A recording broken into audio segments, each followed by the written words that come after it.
Yo, peace was good. Welcome to the song on my CD collection. This is part 74, I believe I believe it is. Got a stack of CDs. I'm gonna try to go through these as much as I can. If not, I'll just do like a part 2 or whatever, like I usually do, because of the time limit. Alright, without further ado, show you guys the CDs on this collection. Young MC with his second album titled Brainstorm. This was released in 1991. This album actually came out, I think, about 2 years after his first album, So Cold Rhyme, which I have in my collection. Overall, not as good. It's not really a good album. It's an okay album. You know, it's more popish, if anything. I kind of prefer his first album, So Cold Rhyme, just because of the production. I mean, the subject matter is pretty much the same, but it's just like the production for me was like the problem. But the first album was a lot better in my opinion. The singles off this album is That's the Way Love Goes and Keeping Your Pants. Those are the two singles off the album. This is Brainstorm by Young MC, released in 1991. Then we got again from 1991. Digital Underground's second album, Sons of the P, released in 1991. Excuse me. You guys should know who Digital Underground is. I've mentioned them before. I showed you a couple of their albums. I showed you guys the Sex Packets album. I showed you guys the Body Hat Syndrome that came out in '93, which in my opinion is their best album. And the Future Rhythm. I don't have the rest of the albums. I don't have, but the first, I believe those would be like the first 4 albums that I have from them. So now I finally got this drum right here. Not easy to come by, you know what I mean? It's not an album that you see very often, but when you do, if you do see it, definitely pick it up. Like I said, this came out back in like 1991. The singles off the album are No Nose Job and Kiss You Back. Those are the 2 singles. This album was okay. It was a bit of an improvement from the first album, because the first album was okay to me. It wasn't like all that. And no, it's not because of my age. And you know who you are when you say stupid shit like that. To me, it's just like food. Like, if you eat certain food and if it doesn't agree with your palates, that's what it is. So you know who you are. So miss me with that bullshit. You know who you are. But anyways, getting back to this, a little bit better production wise than the first album, but again, not as good as Body Hat Syndrome. I think Body Hat Syndrome to me has the best production on the album, you know what I mean? So, but that's just my opinion. You guys know about Digital Underground, you guys know what they're about. But yeah, Sons of the P by Digital Underground, released in 1991. Get my water.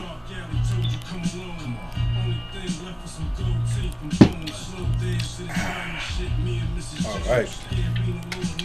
Then we got Project Pat with a mixtape. The Appeal. I think it's called The Appeal Mixtape. It's released in 2003.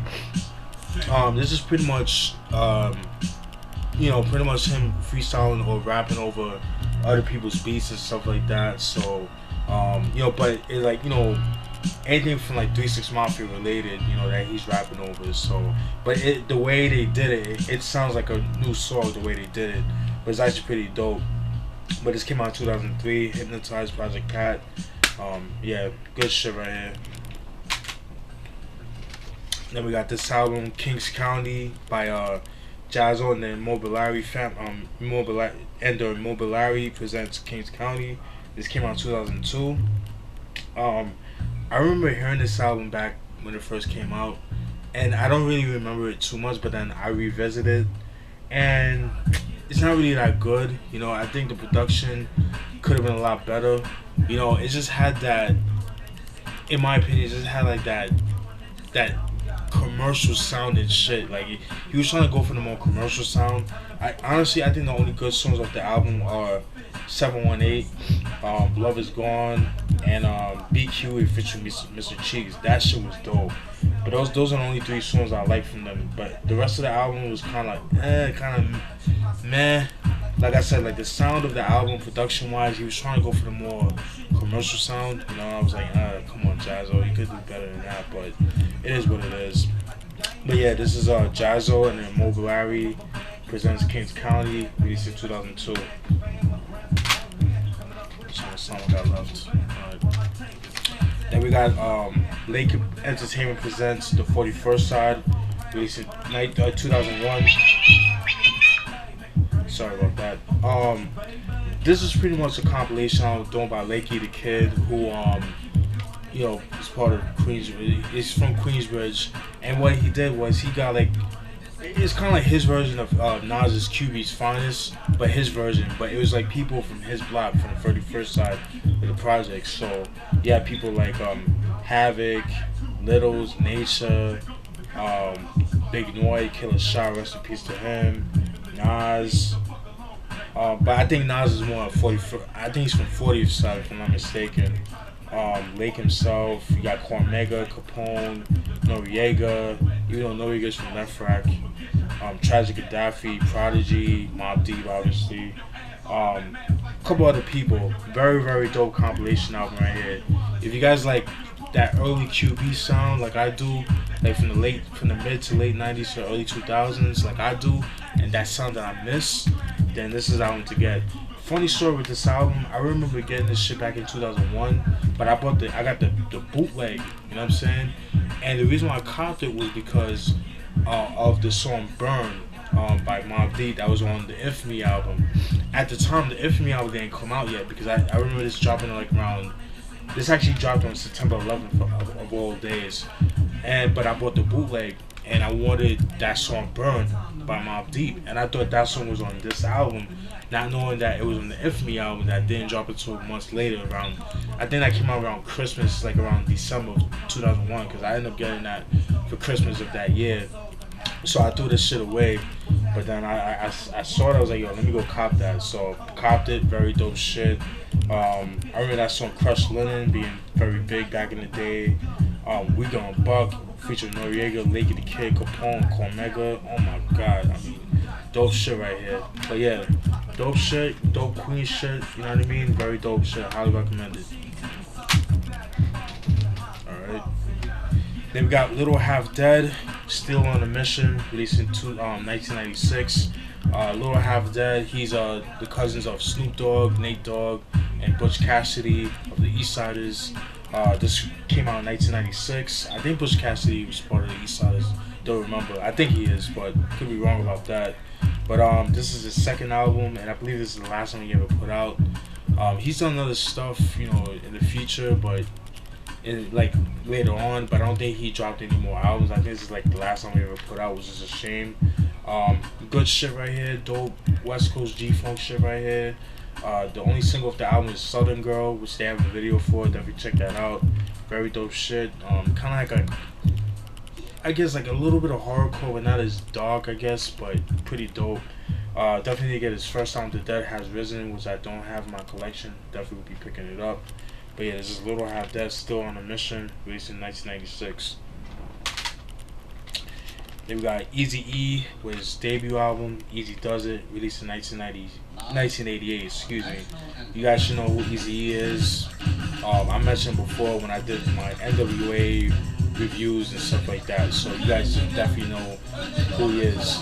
The singles off this album are We Want Easy, Easier Said Than Done, and yeah, We Want Easy, Easier Said Than Done, and I want to say Eazy Duz It too, and I think those are the singles of the album. But yeah, dope album right here. In my opinion, it's kind of like the same. If you guys like Straight Outta Compton, then I think you would like this album. But I would have to do a review on this album, just production-wise. Then you definitely enjoy this album. This is actually the reissue. This is the 2013 reissue. So I had to buy the bullet and just get it. I was looking online for a cheaper price, but there were no difference. So well, they had cheaper prices, but what it was that a lot of them had like the what was it? They had the 5150 Home for the Sick EP that came out a couple years back, but I already have the EP, so I didn't want to get that with that. I just kind of wanted to get it by itself, so that's why I ended up doing it. This was like $12.99, so but yeah, I had to pick it up. You know what I mean? And I know some of you guys be like, you spend too much money. Well, it's my fucking money, so I can do that. So. But yeah, Eazy Duz It, released in 1988, excuse me. Then we got this album I've been trying to get for years, which again I had to bite the bullet because again the prices weren't too different from the store. I was checking online, but you know, whatever. And it's Project Pat's first album, Ghetty Green, released in 1999. All right, Project Pat, already mentioned before. Yeah, affiliate of 3 6 Mafia. He's not part of 3 6 Mafia. He was a 3 6 Mafia affiliate. He used to roll with them. You know what I mean? A lot of people get that confused. But I would get that confused too, because you know he would roll with them back in the days like it was nothing. Like, you know, he was part of the family, but he was an affiliate. So, but whatever. Or if you want to call him like an unofficial member of 3 6 Mafia, but I consider him more of an affiliate, if anything. The singles off this album are Ballers featuring Juvenile, Big Timers, Hot Boys, and 3 6 Mafia themselves. That song actually has more of like a, when you hear the song, is it, like I said, is a single, but it has more of like a, you know, Cash Money sound. You know what I mean? You could tell like Manny Fresh did the beat, even though in the production credits it says that DJ Paul did the production. But I think low key, Manny Fresh did the beat, because that sounds like something that he would have done, especially around that time. You know what I mean? But not to knock, you know, 3 6 Mafia, because in my personal opinion, I feel like Juicy J and DJ Paul are better producers than Manny Fresh. Even though Manny Fresh does have some dope shit, but I prefer DJ Paul and Juicy J as producers. But that's just my opinion. Pretty dope album, good shit right here. Don't really care for the song Ballers. I know, I'm sorry. Yeah, but that's just my opinion. Very dope shit right here. Definitely his best album. And I definitely get his Murders and Robbers compilation album that came out in 2000. But I already told you guys a story with that shit. But yeah, finally got my hands on this shit, so glad to own it. Alright, and then last and not least, DJ Quik's with Trauma, released in 2005. This was an independent album that he put out by himself. Originally with this album, he was gonna drop this off of he was gonna release this on Warner Brothers Records, but he said he felt that he got a better deal with a record label. He got, I think it was called Mad Science Fontana Records or whatever. Yeah, there's a couple of singles off the album. The singles are Fandango featuring Be Real, Thug Mercedes, Ladies and Thugs, and there was another one, but I don't remember the name of it. But it's actually pretty good. I actually enjoy it. It's not his best album, but he actually got some dope joints right here. But this is DJ Quik with Trauma, released in 2005. That's it, folks. I'm gonna record the rest. The rest is, to me, it's just the creme de la creme in my opinion. But yeah, hope you guys enjoyed that. Stay tuned for more. Peace.